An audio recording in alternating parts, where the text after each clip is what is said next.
మీనరాశి వారికి ఈరోజు ఆన్లైన్ లావాదేవీల విషయంలో ఇబ్బందులున్నాయి, జాగ్రత్తగా ఉండాలి. సైబర్ మోసాలకి గురయ్యే అవకాశం ఉంది కాబట్టి ఎవరికి ఓటీపీలు చెప్పకండి. అత్యవసరం కాకపోయినా సరే అనవసరమైన వస్తువులు ఈఎంఐల ద్వారా కొనుగోలు చేసి ఆర్థిక ఇబ్బందులకు గురవుతారు. జాగ్రత్త. పాత అప్పులు తీర్చడానికి కొత్త అప్పులు చేయవలసి వస్తుంది. జాగ్రత్త. విద్యార్థులు పరీక్షా కేంద్రానికి వెళ్ళేటప్పుడు హాల్ టికెట్లు పెన్నులు సరిగ్గా ఉండలేదో చూసుకోండి. చివరి నిమిషంలో కొంచెం ఒత్తిడికి గురయ్యే పరిస్థితి కనపడుతుంది కాబట్టి టెన్షన్ పడకండి.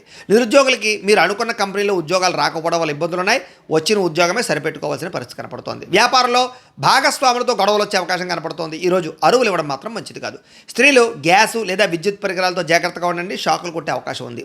ఇంటిని అందంగా తీర్చిదిద్దామనే ప్రయత్నం చేస్తారు. విదేశాల్లో ఉండే భారతీయులకు అక్కడ భాషా సమస్యలు లేదా కమ్యూనికేషన్ గ్యాప్ వల్ల స్థానికులతో చిన్నపాటి ఇబ్బందులు కనపడుతున్నాయి. జాగ్రత్త. ఒంటరితనం వల్ల డిప్రెషన్కు లోనవ్వకుండా కొంచెం ఏదైనా స్నేహితులతో మాట్లాడడానికి మాత్రం ప్రయత్నం చేయండి. సెల్ఫ్ డ్రైవింగ్ చేసేటప్పుడు మత్తు పదార్థాలు సేవించకుండా ఉండండి. నిద్ర వస్తే కనుక జాగ్రత్తగా వ్యవహారం చేసుకోండి. ఆ గూగుల్ మ్యాప్స్ని వీటిని నమ్మి ప్రయాణాలు చేసేలో కొంచెం ఇబ్బందులు ఉంటాయి. జాగ్రత్తలు తీసుకోండి. కుటుంబంలో గతంలో జరిగినటువంటి చిన్న చిన్న పొరపాట్లని పదే గుర్తు చేసుకోవడం వల్ల ఇంట్లో ప్రశాంతత దెబ్బతింటుంది కాబట్టి దాని ప్రభావం మీ పిల్లల మీద పడుతుంది కాబట్టి జాగ్రత్తగా ఉండండి. ఇరుగు పొరుగు వారితోటి సరిహద్దులు లేదా పార్కింగ్ విషయంలో వివాదాలు కనపడుతున్నాయి. జాగ్రత్త. ఎదుటివారు మిమ్మల్ని రెచ్చగొట్టినా సరే మీరు ఈరోజు మౌనంగా ఉండాలి, లేకపోతే ఇబ్బందులు పడతారు.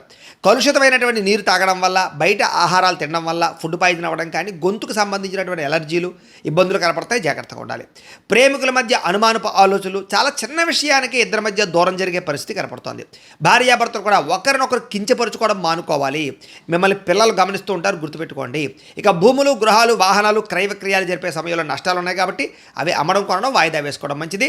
సమయానికి భోజనం చేయకపోవడం వల్ల నీరసంగా అనిపించడం కానీ, మొబైల్ ఫోన్కి బానిస అవ్వడం వల్ల రాత్రి నిద్ర చెడిపోవడం కానీ జరుగుతుంది కాబట్టి జాగ్రత్త. మీకు వెంకటేశ్వర స్వామి అంటే ఇష్టమైతే కనుక ఇక్కడ ఒకసారి లైక్ చేయండి, ఆయన ఆశీస్సులు లభిస్తాయి. అలాగే రేపటి రాశి ఫలం కూడా మీకు రావడానికి సబ్స్క్రైబ్ చేసుకుని ఫాలో అవ్వండి. అలాగే ఇక్కడ కనపడుతున్నటువంటి ఈ లింక్ మీద మీరు క్లిక్ చేసినట్లయితే మీకు ఈరోజు ఇంట్లో వెంకటేశ్వర స్వామి వారికి పూజ ఎలా చేసుకోవాలో వీడియో వస్తుంది. ఆ వీడియోని ఎదురుకుండా పెట్టుకుని ఇంట్లో ఈరోజు వెంకటేశ్వర స్వామి వారికి పూజ చేసుకోవడం వల్ల మీకు ఈరోజు శుభప్రదంగా ఉంటుందని తెలియజేస్తూ లైక్ చేయడం మాత్రం మర్చిపోకండి. స్వస్తి.